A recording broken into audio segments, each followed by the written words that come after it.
everybody, welcome to another episode of Forest School Live with Chiltern Rangers. I'm Francesca, and for those of you who've not met me, I'm the newest ranger at Chiltern Rangers. For those of you who have met me, you will know that three of my favourite things in this world are dogs, Harry Potter, and anything crafty. So today I'm going to show you how to make a dreamcatcher like this.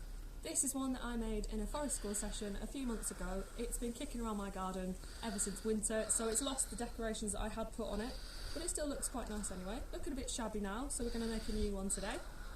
As you may or may not know, dreamcatchers originate from Native American culture, and their word for dreamcatcher actually means spider, and I'm not going to offend anybody by attempting to pronounce it.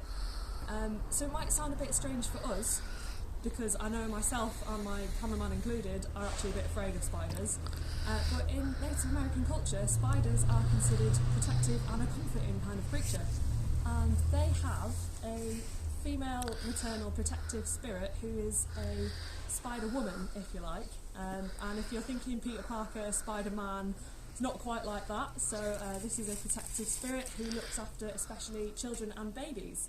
And there are so many kids in the world today that she can't look after everybody at once. So what Native American tribespeople do is they make dream catchers to help protect their children. So they think that dreams, good and bad, come floating to us on the night air, and the net here is supposed to catch the bad dreams and keep them away from us, and any good dreams are supposed to flow down the feathers of the traditional decoration, or any decorations you have here, into your head, so you only get the good dreams. So you're supposed to hang your dream catcher somewhere near your bed, but we're making them from outdoor materials today, so you can make them to decorate your garden or your living room or just anywhere in your house really. We're going to make a simple dream catcher today, so I'm going to be using some macrame string, which is quite thick, so it'll make it easier for me to show you. You can use anything really though. We've got some different coloured wool. This is some variegated wool and then some bright coloured wool. You could use string like I did on this one. If you can't find any bendy twigs like I've got here, something else you could use is an embroidery hoop. So you can either leave it as it is and make your pattern in here, or you can wind lots of wool around the edge to make it really bright. And here is an example of a teeny tiny one that my best friend made for me. It's got a little star in the middle, and that's made with variegated wool, so it's very pretty. And as you can see, it's really teeny tiny. As for decorations, you can use feathers. Those are the traditional decorations that you will see on most dream catchers. You can also add beads. For my original one that I made, I put really brightly coloured autumn leaves on them. So what I've got here, this is I've forgotten what bird it is. This is a feather that I collected when I worked in a wildlife rescue sanctuary, that's the word. And this is a pigeon feather that I found in my garden yesterday. I've given it a rinse under some hot water to get rid of anything that might have been living on it, so it's particularly safe. Other things that you might need to help today are some sellotape. If you struggle to get your stick into a nice circle shape, you can either use normal sellotape, or I've got some washi tape here which might work. I've got some brightly coloured stuff, or I've got some Harry Potter stuff here, as you might have expected from me. So those are some options today.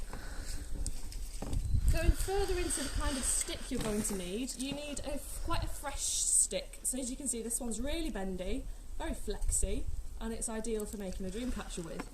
This one has been lying around the garden for months, and if I try and bend it, it's just going to snap.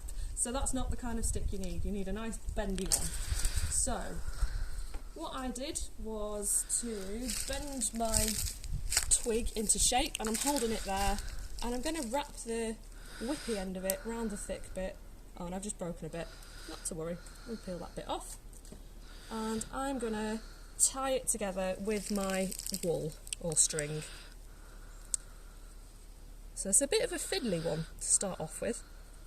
Here, I'm going to get a nice tight knot on that. And then what you can do to make sure this all stays in place is wind your wool around. And you do need about 8 pairs of hands. It would be handy to be an octopus in this situation, but we'll make do with what we've got. So I wind it round several times to make sure it stays together.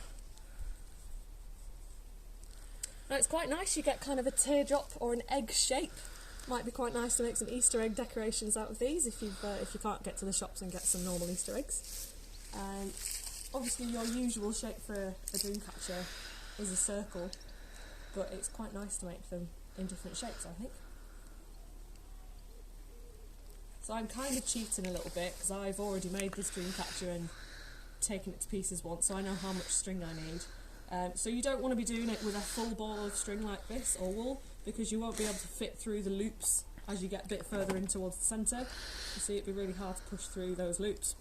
So you want to cut off a really, really long piece of yarn or wool or string and then make do with that. So, down to the technique. To make your first round of loops, you're going to make the hooks round your twig here. So pass your string over, and then when you pick it up again, make sure it's through this loop, not like that, because if you do it like that, it's not going to stay where you want it to. So over the top and then through that loop you just made. Now you can make that as big or as small as you like to start with, but remember that as you go around, they're going to start to get smaller and smaller anyway, because can you see from the outside here, they're quite big loops, and then they get smaller and smaller as you go inside. So I can understand why they said spider for the word for this dreamcatcher, because it does kind of look like a spider's web. So what you have to do is go around making that, so over the top again and back through that loop, and you can see how that stays in place much better. So you just carry on going round like that and position them where you'd like. Now you can either be very mathematical, very neat and even, and choose a number, maybe six loops to make. I'm just going to make it up as I go along because I like the chaotic effect like that.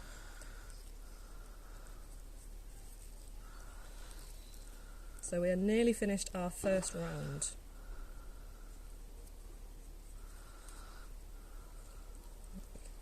One more there, through there. Okay, so now we start on our second round. So here's where we started. So I'm going to go over the top of that, so not the twig, that bit, and pass the remaining wool through there. And now you're going to start to get that spider's web pattern. So over the top, here's where it gets fiddly because my wool is starting to unwind. You want to try and make sure that you're wrapping it round the middle of your previous loop.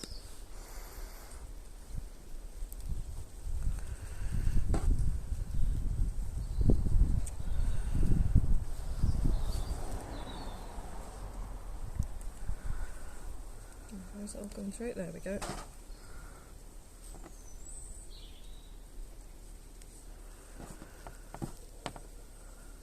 Now it gets a little bit more complicated the more rounds you get in, because you have more loops to go through. So I'll complete this one. Nearly done on the second round. So it's quite easy once you get the hang of it, although it is a bit fiddly. Now a nice idea for a bit of extra decoration is to thread some beads onto your wool before you start. And then as you make your loops, push one or two or three, however many you like, onto your loops, and then you get decoration as you go around, which is quite a nice idea. I don't have any beads at home, so I can't do that. Here we go, on to our third round. So this is our second round where we started before, so that's our first loop. Sorry, that's our first loop. Here's where we wound our second round onto it, so we've got two loops. So now I've got to go in that one and pull it up and around. I'm going to hold on to it just to make it easier.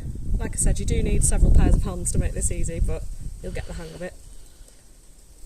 And into there. Now I like to fiddle about with the tension and make it a little bit tighter so that you get quite a nice effect, but you can leave it a bit looser if that's what you want.